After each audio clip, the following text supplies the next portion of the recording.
All right, hey everybody, Midwest Mike's coming back at you with another week. I'm Gary. This is Austin. And we are live and in living color back at you another week. Didn't get a guest this week, so it's just us. You're stuck with us. Sorry.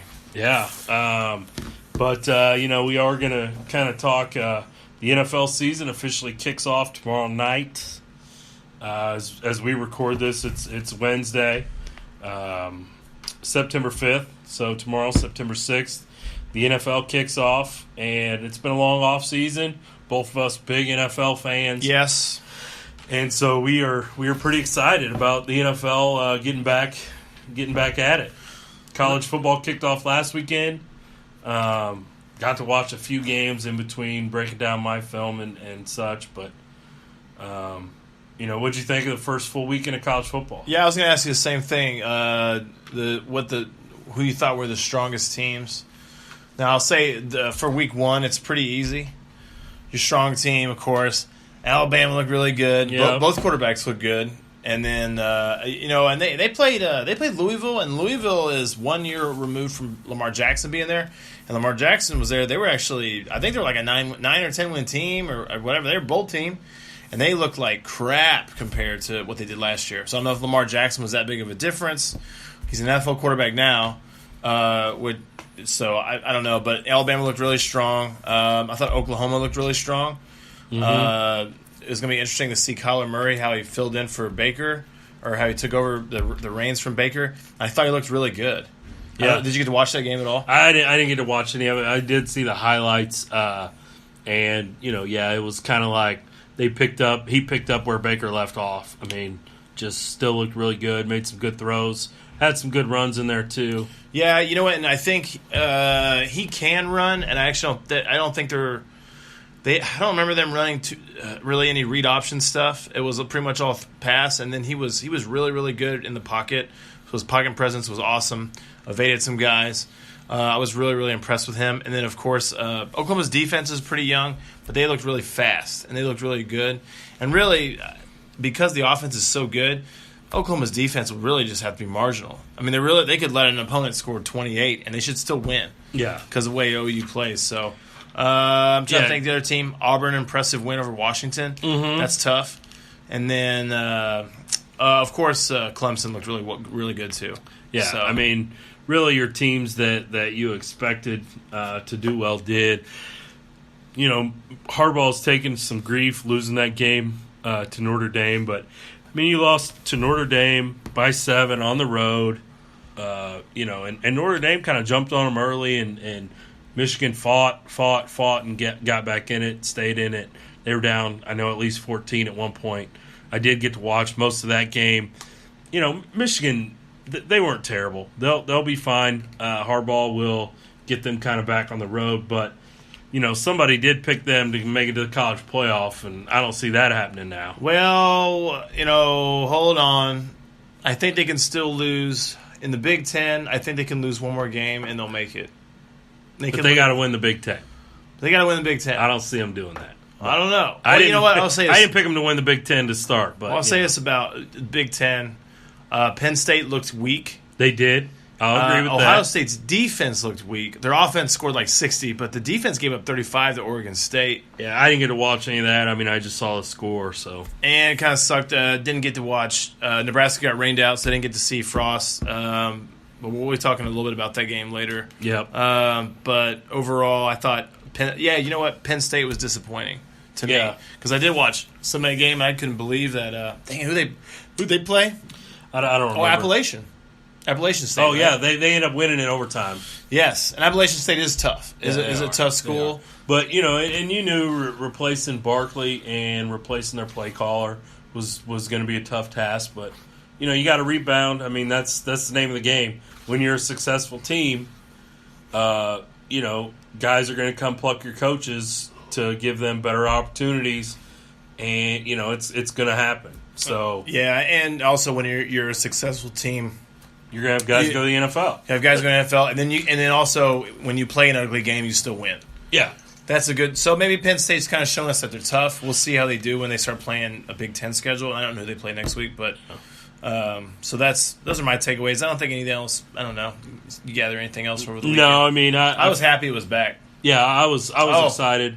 I do have another thing. Miami's trash. Their quarterback's bad.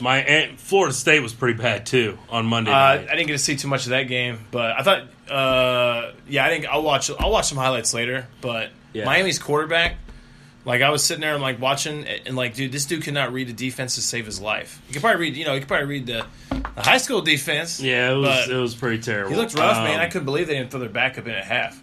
Yeah, so.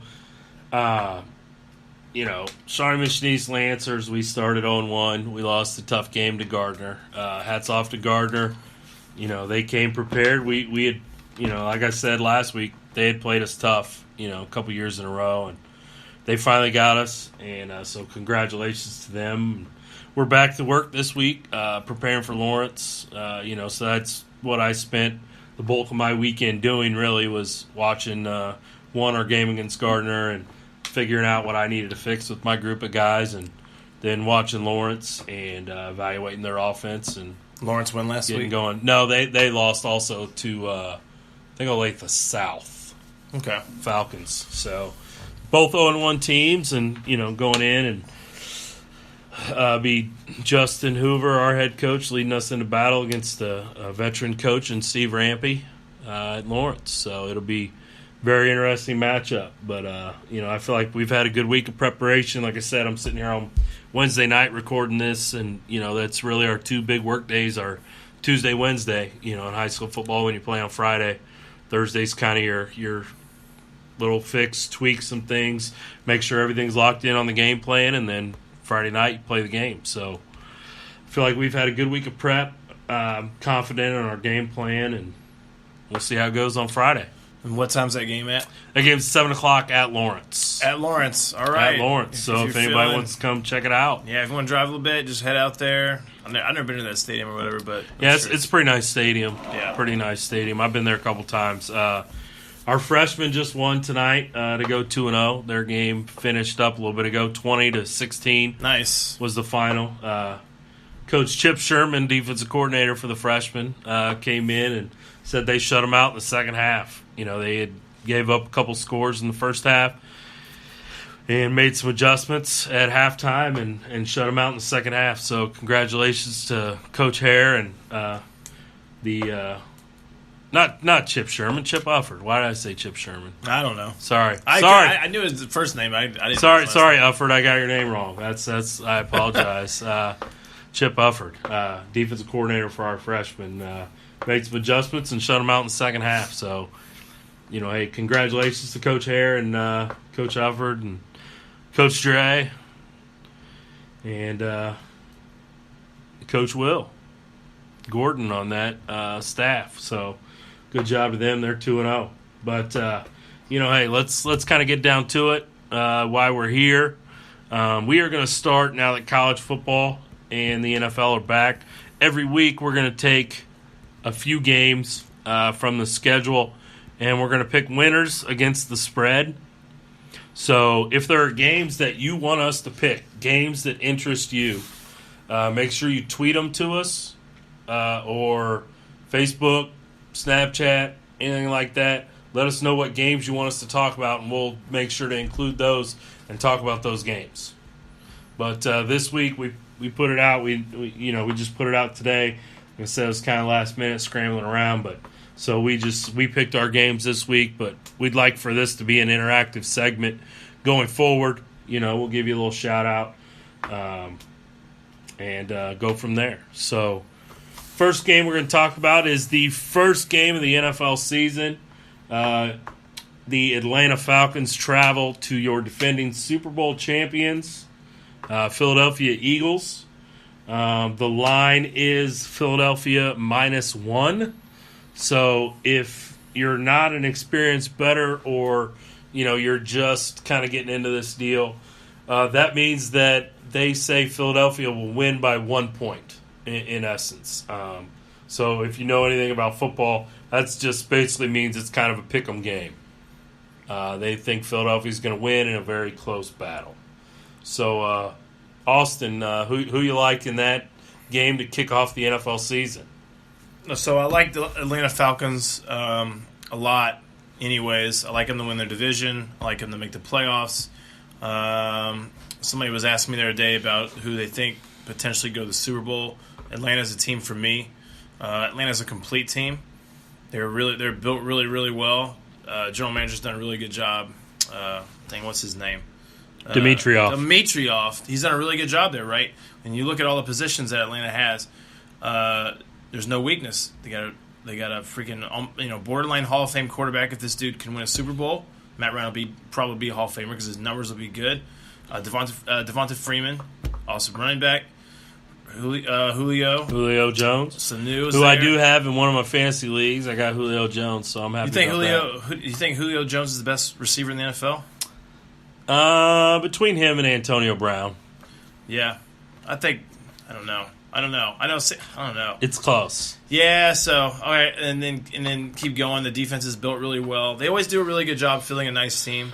And I think I was just going over injury report. They're good to go. They don't have any notable injuries, right? Mm-hmm. Where you on the flip side, the Eagles missing Carson Wentz, who I would start over Foles. Foles is going to start. He's looked pretty bad in the offseason. And I think the Eagles got some other guys banged up too.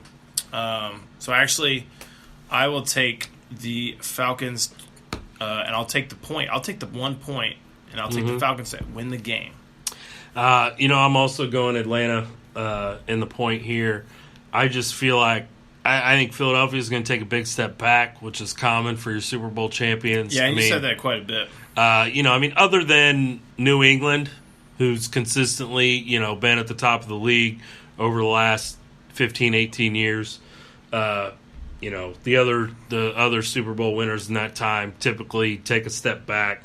And so I think Philly does that this year. So I'm going Atlanta with the road upset to kick off your NFL season. Yeah, and also I didn't know. I remember reading about the injuries from Philly. Alshon Jeffrey's out too. Yeah. So, Wentz, Jeffrey, Jernigan, Hollins, and Ajayi, Clement, Aguilar they all missed most of training camp, so they're all kind of whatever. Yeah. I don't know, they're banged up. So. Yeah. So, anyway, so going Atlanta there. Next game to talk about is the hometown Kansas City Chiefs. We'll probably pick the Chiefs game every week since we are based out of Kansas City. For the hometown fans, get the word out to your Chiefs fans, to get your picks here. But the Chiefs are at the Los Angeles Chargers, who Austin did pick the Chargers to win that division. I did. When we did our division picks. I did. But the Chargers are, which is pretty typical in the NFL, 3-point favorite at home. Typically your home team, you're going to get at least a -3 unless there's something going on weird there in that game. So Chiefs at Chargers. I am actually going the Chargers to win this game. I'm going to take them to cover the 3. So I think they win by 4 or more. For you listeners that aren't quite up on the betting lingo, but I think the Chargers cover 3 in this game. I think, you got Patrick Mahomes starting his first meaningful game in the NFL. Not a rookie quarterback, but getting his first real start. Chargers do have a pretty good pass rush. Guys coming off the edge, Joey Bosa, pretty good player. You've got a veteran quarterback in Phillip Rivers, who probably has Hall of Fame numbers, doesn't have the Hall of Fame wins, but, the passing yards and touchdowns and things, I'd say he's probably a Hall of Famer, in that regard. Yeah, he's another guy that if he ever got a ring, he's certified Hall of Fame. Yeah, that's the thing he's missing is just that championship win. But won a lot of regular season games, and I see them winning this one. I'm going to go with you on that. You know what? And I know you touched on Mahomes. I don't think it's as much Mahomes as it is the Chiefs' defense is really bad. That too. So I think this game will be a little bit of Chargers do have an awesome pass rush. I think that the game will be a little bit of a shootout. And I think that basically what will happen is the Chiefs' offense will make a couple mistakes that the Chargers' offense will be allowed to make some mistakes because our defense is so bad. So they might make a mistake, but we won't capitalize on it. Eric Berry's not playing. So I will also go Chargers.